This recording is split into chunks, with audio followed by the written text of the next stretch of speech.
तर प्रयत्न आपलं काम असतं. मागच्या काळामध्ये मागच्या 5 टर्ममध्ये भारतीय जनता पार्टी ही लोकांपर्यंत आम्ही पोचवली आणि मागच्या देवेंद्र फडणवीस साहेबांच्या सरकारमध्ये मोठे कामं खूप झाले. मागच्या या महायुतीच्या सरकारमध्ये देखील खूप कामं झाले आणि नरेंद्र मोदी साहेब असले त्यांची पहिली सभा ही धुळ्याला झाली होती आणि तिथूनच त्यांनी जे एक हे सेफ हे सांगितला नारा दिला तो महाराष्ट्राच्या तळागाळापर्यंत पोचला आणि एकतर्फी म्हणजे जवळपास 2/3 बहुमत हे महायुती भाजप प्रणित महायुतीला मिळालेलं आहे आणि मग जबाबदारी खूप वाढलेली. हे मी माझं भाग्य आणि सौभाग्य समजतो की या सरकारमध्ये मान्य बावनकुळे साहेबांचा फोन आला त्यावेळेस 1 मिनटं सुन्न झालो की काय झालं आणि देवेंद्र फडणवीस साहेब सारख्या एक अभ्यासू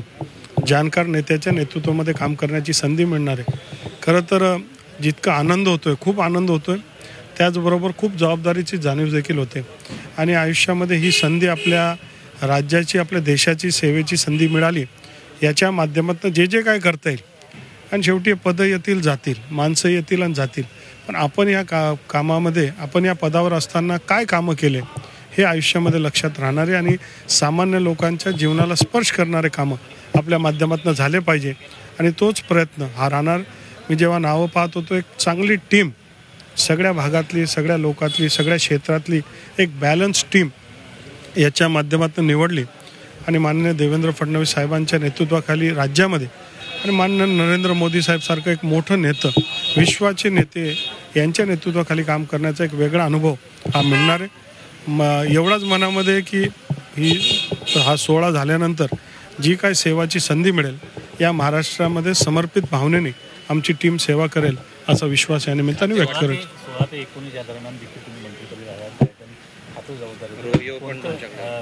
खातं अपेक्षित आहे किंवा काय नाही खातं मिळणार का नाही मत मिळणार का नाही आपल्या हातात नसतं. ते शेवटी ज्यांचा अधिकार आहे ते योग्य असा निर्णय घेतील आपल्या क्षमतेप्रमाणे पण जेही मिळालं शेवटी खातं कोणतं मिळालं याच्यापेक्षा तुम्ही कसं काम करतात याला महत्त्व आहे. आणि पर्यटन खात्यामध्ये सुद्धा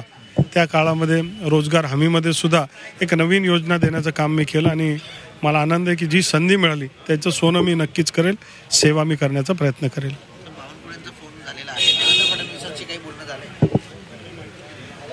देवेंद्र फडणवीस साहेबांनाही मी फोन लावला आणि त्यांचे देखील आभार व्यक्त केलं आणि नक्कीच त्यांनाही आश्वासित केलं की त्यांच्या अपेक्षेपेक्षा सुंदर काम मी करेल.